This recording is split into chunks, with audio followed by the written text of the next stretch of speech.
If you play too slowly in a chess game and your flag falls, it doesn't matter how well you are doing on the board. You lose.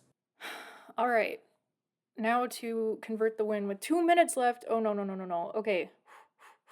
In this video, I'm going to share 7 practical steps that I found helpful in improving my time management, speeding up my play, and avoiding time scrambles. This is generally aimed at the rapid or classical time controls. Blitz and Bullet have their own separate set of strategies, but I will also be talking about how you can use speed chess to improve your time management in longer games. Number 1, set up a loose schedule of how much time you want to use in each phase of the game before you sit down to play it. A good place to start might be to spend about 15% of your time in the opening, about 45% of your time in the middle game, and save about 40% of your time for the end game. This can obviously be adjusted for individual players and even can be adjusted mid-game. If your opponent is playing directly into your prep, you might be able to blitz out your opening even faster, and then you'll be able to spend more time later in the game. The idea of thinking in terms of these larger chunks of time, though, is that the middle game and the end game are usually where critical positions are going to come up, and these are positions where the move that you make will change the entire course of the game. It will either win you the game or you will be completely lost after you make a particular move,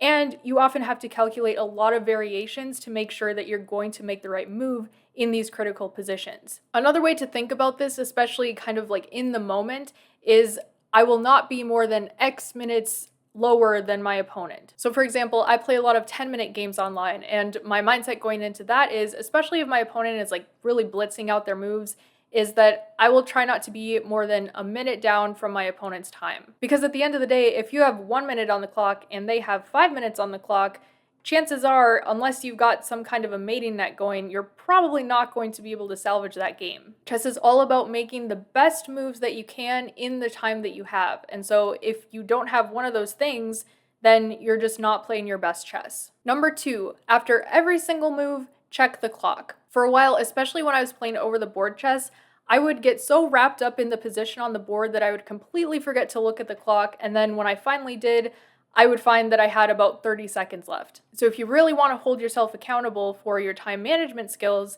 it's really important to check the clock after every single move and then sort of make a plan for how much time you can spend on your next move. I know people have also found it helpful, especially in over-the-board chess, where you might be playing a longer game where you are writing down your moves, to write down the time on your clock after every single move. This can also help you when you're analyzing your game afterwards to figure out what kind of moves you're spending the most time on and sort of tighten that up. And that sort of brings us to number 3, which is you need to figure out where in the game you are spending the most time and what kind of moves you might be wasting time on. If you find you're spending a lot of time in the opening, it might be time to consider a more solid repertoire where there aren't so many tricks and traps you need to worry about, and you can just sort of get your pieces where they need to be and then go from there. Really sharp and messy lines can be super fun to play, but if they're causing you to have to think a lot in the first 10-15 moves of the game, they might not be worth it for your overall chess improvement. If you're spending more time than you should in the endgame,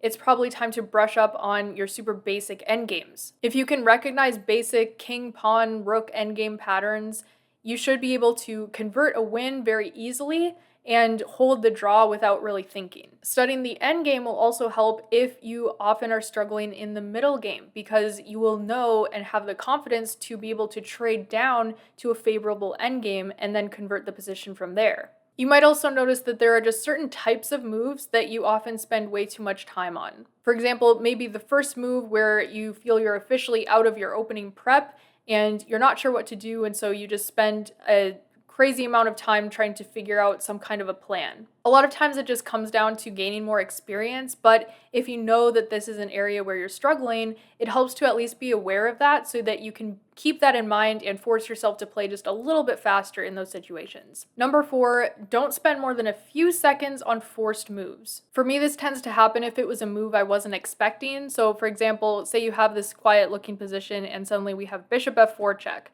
Well, you have a few options, right? You can block with the rook, you can block with the queen, or you can move your king. So which one do you think is the best move? Yeah, that's what I thought. So if you have a basically forced move, it's important to just quickly take stock of the position and then just play the move. I mean, why would you spend more time than you need to? Another example is with the unexpected capture, like if black were to give up their nice fianchettoed bishop here and capture over on c3.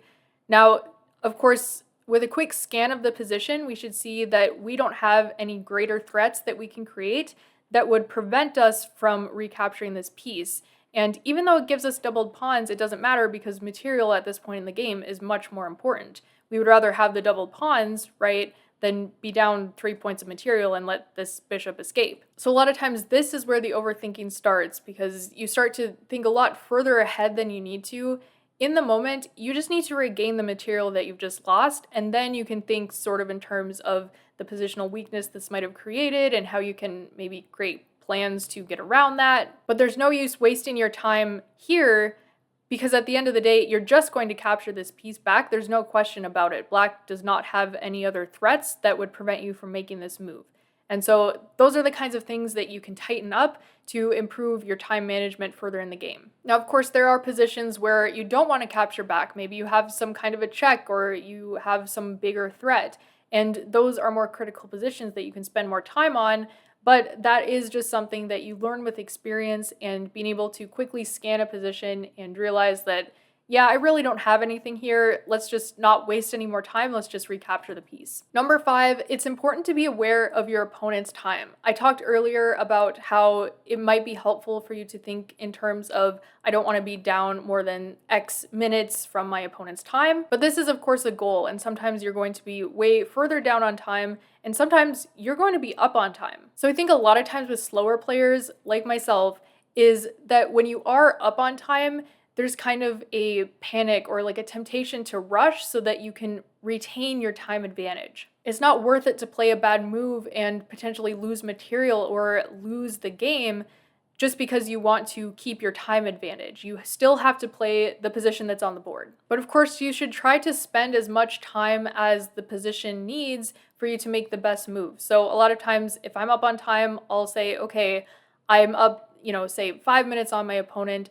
I can spend up to 5 minutes on this move if it's a critical position. If you're down on time, my best advice is to just keep it simple. A lot of times improving moves are best, but also practicing things like forcing moves, looking for your checks, looking for your captures and threats, and keep your attacking pieces on the board so that when an opportunity arises for you to make some kind of quick attack, that you are ready and you have all the pieces in place for you to potentially win the game. But a lot of times speeding up your play comes down to improving moves, and this is number 6. Now, there are ways to practice making improving moves and coming up with ones that are natural to the kinds of positions that you tend to play. This is kind of a debated topic, but I have actually found in my personal experience that playing blitz and bullet can actually be very helpful for improving time management. Getting a lot of these faster games under your belt can show you the value of making simple moves that just improve your overall position so that you can get your pieces into the perfect position to attack. There's definitely this mantra that you kind of have to have going in your head when you're playing speed chess, which is just move, just make a move.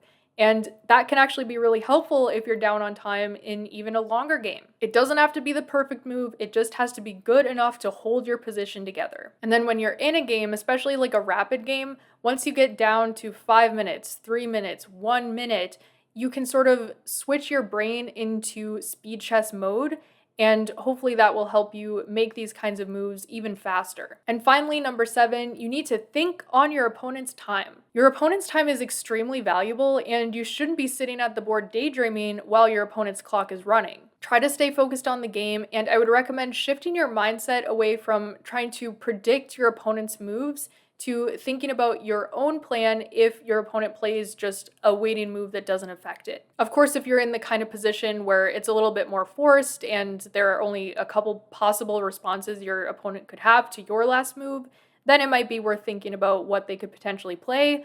But that's not the majority of chess positions. Then when your opponent makes their next move, you can quickly evaluate whether that interferes with your plan. Are they making a bigger threat that you might need to defend against before you continue with your own plan? Did they capture a piece? Did they leave anything undefended that you can take for free? Did they open up any possibilities for tactics? And then you can decide if you can continue with your own plan or if you need to change your plan based on your opponent's last move. I hope these ideas help you to improve your time management. Feel free to share your own ideas for better time management in the comments. Thanks so much for watching, and I'll see you soon.